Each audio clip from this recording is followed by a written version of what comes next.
بسم اللہ الرحمن الرحیم۔ السلام علیکم میرے دوستو، آج کی اس ویڈیو میں ہم آپ کو امام حسن رضی اللہ تعالی عنہ کی شہادت کا واقعہ بتائیں گے کہ کس طرح سے ظالموں نے آپ پر ظلم کیا۔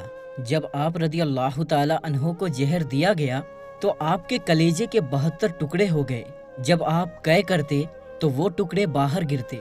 اس کے علاوہ آپ رضی اللہ تعالی عنہ کی لاش پر لوگوں نے کس طرح سے ظلم کیا، وہ سب کچھ آج کی اس ویڈیو میں ہم آپ کو بتائیں گے۔ یہ اسلامی تاریخ کا وہ دردناک باب ہے کہ جس کو سن کر کٹھور سے کٹھور دل انسان بھی اپنے دل اور جذبات پر قابو نہیں رکھ پاتا اور بالآخر اس کی آنکھوں سے آنسو جاری ہو جاتے ہیں۔ یہ دل دہلا دینے والا واقعہ دل تھام کر سنیے گا۔ میرے دوستو، اس سے پہلے بھی حضرت امام حسن رضی اللہ تعالی عنہ کو زہر دیا گیا تھا، لیکن دونوں مرتبہ ظالموں کو اللہ تبارک و تعالی نے ناکام کر دیا اور حضرت امام حسن رضی اللہ تعالی عنہ کو شفا بخشی۔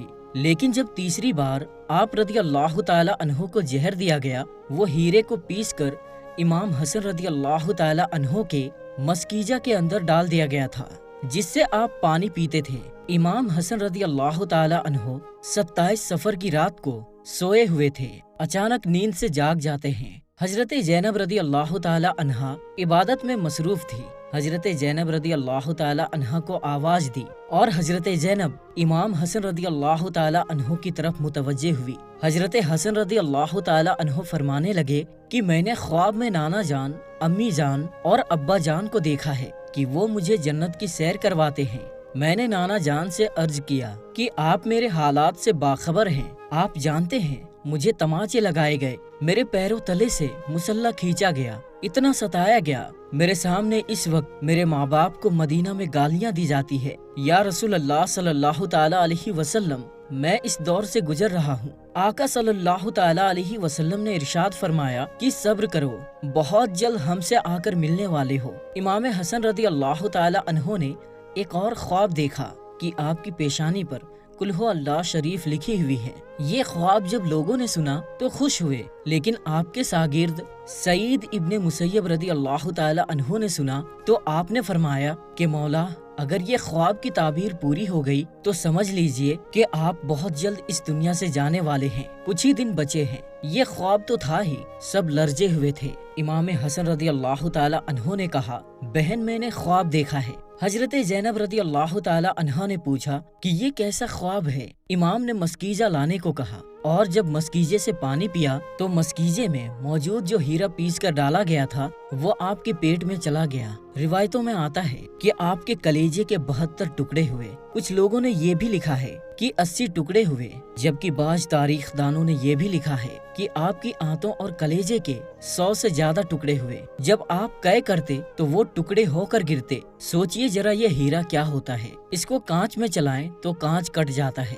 یزید صرف قاتل حسین رضی اللہ تعالی عنہ ہی نہیں تھا، بلکہ قاتل حسن رضی اللہ تعالی عنہ بھی ہے۔ اس پر تو سب اتفاق کرتے ہیں کہ سازش یزید کی تھی، لیکن زہر کس نے دیا تھا اس پر تاریخ خاموش ہے۔ مورخین اس میں اتنے الجھے ہوئے ہیں کہ کوئی واضح موقوف پیش نہیں کیا جاتا، کیونکہ جس وقت آپ کے کلیجے ٹکڑے ہو کر گر رہے تھے تو امام حسن رضی اللہ تعالی عنہ نے امام حسین رضی اللہ تعالی عنہ کو بلانے کا حکم دیا تاکہ انہیں کچھ نصیحت کر دیں۔